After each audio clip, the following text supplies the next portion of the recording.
உயிர்த்தெழுந்த இயேசு கிறிஸ்துவின் வல்லமை ஊழியங்கள் வழங்கும் வசனப் பெட்டகம். இயேசுவே கர்த்தர். இயேசுவையே தேவன் ஆண்டவரும் கிறிஸ்துவுமாக்கினார். இயேசுவே ராஜாதி ராஜா, கர்த்தாதி கர்த்தா. கிறிஸ்துவே மரித்தோர் மேலும் ஜீவனுள்ளோர் மேலும் ஆண்டவர். கிறிஸ்துவே போதகரும் ஆண்டவருமாயிருக்கிறார்.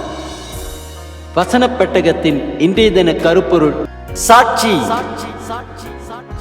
அவருடைய சாட்சிகளை கைக்கொண்டு அவரை முழு இருதயத்தோடும் தேடுகிறவர்கள் பாக்கியவான்கள். சாட்சிகளை குறித்ததான வேத வசனங்களை பார்க்கலாம். அப்போஸ்தலர் 1:8 வாசிக்கிறோம், பரிசுத்த ஆவி உங்களிடத்தில் வரும்போது நீங்கள் பலனடைந்து எருசலேமிலும் யூதேயா முழுவதிலும் சமாரியாவிலும் பூமியின் கடைசி பரியந்தமும் எனக்கு சாட்சிகளாயிருப்பீர்கள் என்றார். ரோமர் 8:16 வாசிக்கிறோம், நாம் தேவனுடைய பிள்ளைகளாய் இருக்கிறோம் என்று ஆவியானவர் தாமே நம்முடைய ஆவியுடனே கூட சாட்சி கொடுக்கிறார். சங்கீதம் 19:7 வாசிக்கிறோம், கர்த்தருடைய வேதம் குறைவற்றதும் ஆத்துமாவை உயிர்ப்பிக்கிறதுமாயிருக்கிறது.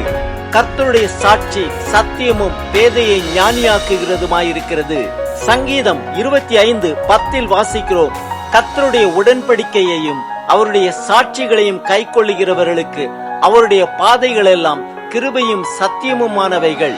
சங்கீதம் 93:5 வாசிக்கிறோம், உமது சாட்சிகள் மிகவும் உண்மையுள்ளவைகள்.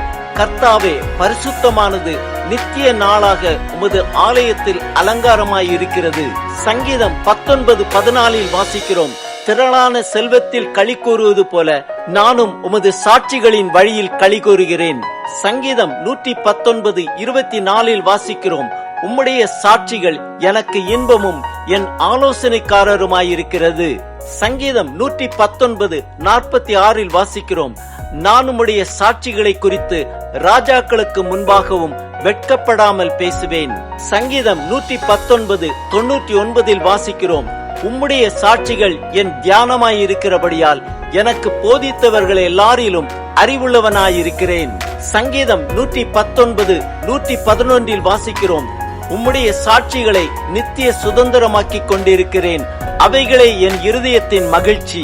சங்கீதம் 132:12 வாசிக்கிறோம், உன் குமாரன் என் உடன்படிக்கைகளையும் நான் போதிக்கும் என் சாட்சிகளையும் காத்து நடந்தால் அவர்கள் குமாரரும் என்றென்றைக்கும் உன் சிங்காசனத்தில் வீற்றிருப்பார்கள் என்றும் கர்த்தர் தாவீதுக்கு உண்மையாய் ஆணையிட்டார், அவர் தவறமாட்டார். எபிரேயர் 12:1 வாசிக்கிறோம், ஆகையால் மேகம் போன்ற எத்தனை திரளான சாட்சிகள் நம்மை சூழ்ந்து கொண்டிருக்க பாரமான யாவற்றையும் நம்மை சுற்றி நெருக்கி நிற்கிற பாவத்தையும் தள்ளிவிட்டு விசுவாசத்தை துவக்குகிறவரும் முடிக்கிறவருமாயிருக்கிற இயேசுவை நோக்கி நமக்கு நியமித்திருக்கிற ஓட்டத்தில் பொறுமையோட ஓடக்கடவும்.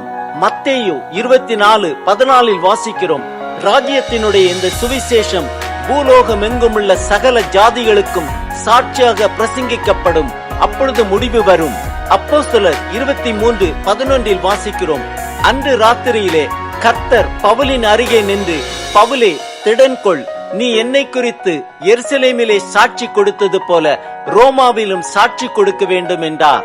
அப்போஸ்தலர் 4:33 வாசிக்கிறோம், கர்த்தராகிய இயேசுவின் உயிர்த்தெழுதலை குறித்து அப்போஸ்தலர்கள் மிகுந்த பலமாய் சாட்சி கொடுத்தார்கள், அவர்கள் எல்லார் மேலும் பூர்ண கிருபை உண்டாயிருந்தது.